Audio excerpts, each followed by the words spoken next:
बहुत बंधन अनेक बार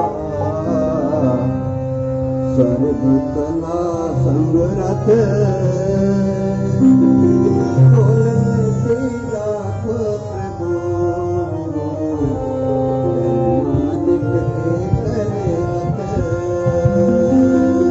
एक बार जितने भी लोग बाहर बैठे हैं, बाहर खड़े हैं, जो इधर उधर घूम रहे हैं मंदिर में, लंगर में, जिन्होंने भोजन कर लिया, कृपया दरबार में आ जाएं और बड़े प्रेम से आकर सत्संग श्रवण करें। गुरु महाराज का जयकारा बोलेंगे। बोलो जयकारा बोल मेरे श्री गुरु महाराज की, बोलो साचे दरबार की, श्री मंदिर निवासी भगवान की जय, श्री परमदयाल जी महाराज की जय, अम्बाले वाले महाराज की जय। मेरे हृदय सम्राट प्रथा सम्मानीय अनंत श्री विभूषण मेरे नगरी निवासी भगवान गणगढ़ निवासी महाराज के चरण कमलों में मेरा कोटि कोटि दंडवत प्रणाम। मंच पर उपस्थित सभी महापुरुषों के चरणों में मेरा कोटि कोटि नमन।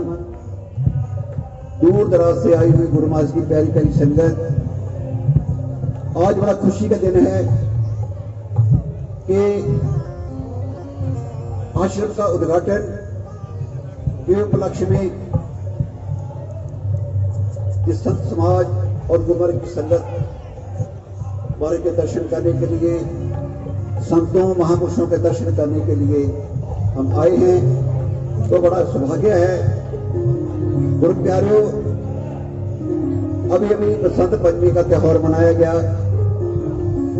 नगरी साहब में बड़े धूमधाम से ये त्योहार मनाया गया। ये महाराज का 138वां जन्म था। महाराज का, श्री गुरु महाराज नगरी निवासी भगवान जी का जो बसंत पंचमी का त्योहार मनाया गया, 138वां साल हमारा शुरू हो गया है महाराज का। तो इस दिवस पर आपको लाख लाख बधाई हो। तो गुरु महाराज, इतिहास तो बहुत लंबा है, समय तो बहुत कम है, 5-10 मिनट का समय है। तो महाराज ने इतना तप किया, इतनी तपस्या की, टिहरी के पर्वतों में कई साल तक तपस्या की। उसके बाद में आगरा में भेज दिया गया। 13 साल आगरा में तपस्या की, बड़ा कठोर तप किया, और इतना कि शरीर की हालत जो थी बड़ी नाजुक थी और कोई शुद्धि बुद्धि नहीं थी, कोई खाने की पीने की कोई फिक्र नहीं था। और महीनों को महीनों बीत गए, सालों के साल बीत गए, 13 साल का समय बीत गया। महाराज ने किसी चीज को ग्रहण नहीं किया। इतिहास तो यही कहता है कि 13 साल नीम के पत्ते खाकर गुजारा किया। वहां एक कुआं भी है, अभी भी कुआं है आगरा में, वहीं से जल लेते थे तो नीम के पत्ते डालकर वो पानी तो पी लेते थे, ऐसा इतिहास कहता है। तो जब हालत खराब हो गई तो महाराज की सेहत, बाल बड़े बड़े बढ़ गए, कपड़े फट गए और शरीर नहाए धोए पता नहीं कब कितने सालों के साल बीत गए। तो कुछ संगत, आगरा की संगत परमहंस महाराज के पास गई थी टिहरी में। तो बाहर परमहंस महाराज के चरणों में उन्होंने प्रार्थना विनती की कि महाराज उनकी हालत बड़ी नाजुक है, तो उनकी तो कोई शुद्ध बुद्ध नहीं है, वो तो इतने लीन है भक्ति में कि उनको दिन का रात का कोई पता नहीं है। उनको कृपा करो और वो उठे, कुछ खाए पिए। तो जब परमहंस महाराज को ये सूचना मिली तो परमहंस महाराज ने जब देखा कि मेरा शिष्य इतना लीन हो चुका है, तो परमहंस महाराज के आंखों में आंसू आए थे। उन्होंने ये बताया कि मेरा भी उन पर कोई हुक्म नहीं चल सकता, क्योंकि वो उस पदवी पर पहुंच गए हैं जहां बिरले बिरले कोई कोई महापुरुष वहां पहुंचा है। राम कहो तो राम भी वही है, कृष्ण कहो तो कृष्ण भी वही है, नानक कहो तो नानक ही वही है, कबीर जी कहो तो कबीर जी वही है। सब पदवी उनको दे दिया। बोलो मेरे श्री गुरु महाराज की। एक ककिया गांव है, ककिया गांव में, क्योंकि परमहंस महाराज ने बोला था कि जितना समय है दिन रात एक कर दो, सेवा सिमरन सत्संग में दुनिया को जोड़ो। ककिया गांव में आ गए। रात में कीर्तन चलता था, महाराज के प्रवचन चलते थे, लाखों की दुनिया में वहां पर आते थे। उस एक रात क्या हुआ, उस गांव का, तकिया गांव का एक भक्त था, उसका एक लड़का था, छोटा बच्चा था, वो डाकू चोर उसको बच्चे को उठाकर ले गए रात घर से। जब भक्त को पता चला तो रोता रोता सुबह हुई तो महाराज को चरणों में पहुंचा। ध्यान से बात सुनना है, ध्यान से। चरणों में पहुंचा तो महाराज कहते हैं, भक्ति तुम क्यों रो रहे हो? भक्ति कह रहे, महाराज रात डाकू आए और मेरा एक लड़का बच्चा, छोटा बच्चा, ले गए उठाकर, पता नहीं कहां ले गए।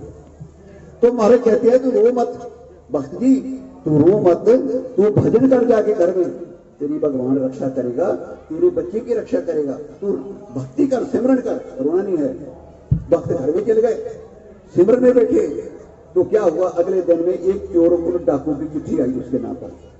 उस पर चिट्ठी में लिखा हुआ है कि फलानी तरीक फलाना समय पहाड़ी के ऊपर 10,000 बैठ लेकर पहुंच जाए तो तेरा बच्चा तेरे को जिंदा मिलेगा, नहीं तो तेरे बच्चे को मार दिया जाएगा, ऐसा चिट्ठी में लिखा था। जब भक्त को चिट्ठी मिली तो फिर रोता रोता, फिर वो नहीं रह गया क्योंकि बच्चा है, वो मांगता है संसार में। फिर महाराज के पास गए तो जैसे ही पास पहुंचे, श्री गुरु महाराज कहते हैं, भक्त जी मैंने तेरे को पहले ही बताया, तू सिमरन कर, भगवान तेरी रक्षा करेगा। वो फिर चले गया घर में, वो सिमरन में बैठा हुआ है। जब अगला दिन आया तो क्या हुआ, वो चोर उस पहाड़ी पर लेके चले गए, वो छोटे बच्चे की बाजू बांध लिया, टांगे बांध के रस्से के साथ एक खड्डा निकालकर उसमें बैठा दिया पहाड़ी के ऊपर जंगल में। वो भक्त को अड़ीक रहे हैं पैसे लेके आएगा, तो क्या देखा, एक सिपाही उस पहाड़ी के ऊपर चढ़ता हुआ नजर आया उन चोरों को। जैसे ही एक सिपाही को देखा तो वो डर गए, बोले पुलिस आ गई, पुलिस आ गई, पुलिस आ गई। सुध बुध भूल गए वो चोर, वो बच्चे को कहीं छोड़कर सिपाही को देखे वैसे डर के भाग गए। सिपाही ऊपर गया पहाड़ी के ऊपर, बच्चे के पांव खोले, बाजू खोला तो चल दिए, चल मैं तेरे को छोड़, तेरे घर में छोड़ कर हूं, तेरे गांव में छोड़ कर हूं। उंगली पकड़ ली, बच्चा छोटे छोटे महाराज के साथ आ रहा है। महाराज थे वो तो भगवान थे। जैसे भी घर के पास पहुंचे तो सिपाही कहता है, तू बेटा तू अपने घर को जा। वो लड़का कहता है कि महाराज जी आप, मेरा घर तो सामने है, आप मेरे घर से मेरे माता पिता को मिलकर जाना, पास मेरा घर है। तो सिपाही कहता नहीं, मैं घर में नहीं जाना, बस मेरा इतना ही काम था कि मैंने तेरे को वहां से बचा कर लाना, मेरा इतना ही ज्यादा था। उसने कई दफा बोला, 2-3 बार बोला। उस सिपाही कहता नहीं, मैं तेरे को बचा कर लाना, इतना मेरा काम था। जब घर में बचा गया तो वहां माहौल कुछ और ही था। सभी ने पूछा कि बच्चे बेटा तेरे को कैसा हुआ, क्या क्या तेरे साथ हुआ, क्या क्या तेरे साथ बीती। तो बच्चे ने सारी हकीकत बताई। हकीकत बताने के बाद में फिर महाराज को मिलने के लिए गए। जब महाराज को मिलने के लिए गए तो महाराज कहते हैं, भक्त जी मैंने तेरे को कहा था ना, तू सिमरन कर, भगवान तेरे बच्चे की रक्षा करेगा, आज से इससे भी ज्यादा सिमरन करना है। तो महाराज ने, कहने का मतलब था कि महाराज ने हमको सिमरन से जोड़ा है। किन्हीं जी ने लिखा है, गुर सेवा ते भक्त कमाई, तब ये मानस देही पाई, इस देही को सिमरे दे, सो देही भज हर की से, भजो वंद भूल मत जाओ, मानस जन्म का यही लाओ। तो कबीर जी का कहने का अर्थ है कि गुरु प्यारे, ये जन्म बड़े भागों से मिला है। 84 लाख जून काटने के बाद में मानस जन्म मिला है। एक बार ही मिलता है, दोबारा नहीं मिलता। किसी ने नहीं कहा, किसी ने लिखा भी नहीं कि बार बार मिलेगा। तो इसलिए बार बार नहीं मिलने वाला है। वो किस लिए मिला है? ये भगवान का सिमरन करने के लिए, केवल नाम का जाप करने के लिए और सत्संग में बैठने के लिए ये जन्म मिला है। अवर काज तेरे किते न काम, मिल साध संगत भज केवल नाम। सिर्फ संतों की संगत करनी है, सत्संग में बैठना है, प्रवचन करने हैं, हमारे के दर्शन करने हैं, और जितना भी समय हो सकता है भगवान के नाम का जाप करना है, सिमरन करना है। ये हमारे का हुक्म है। बोलो जयकारा, बोल मेरे श्री गुरु महाराज की जय।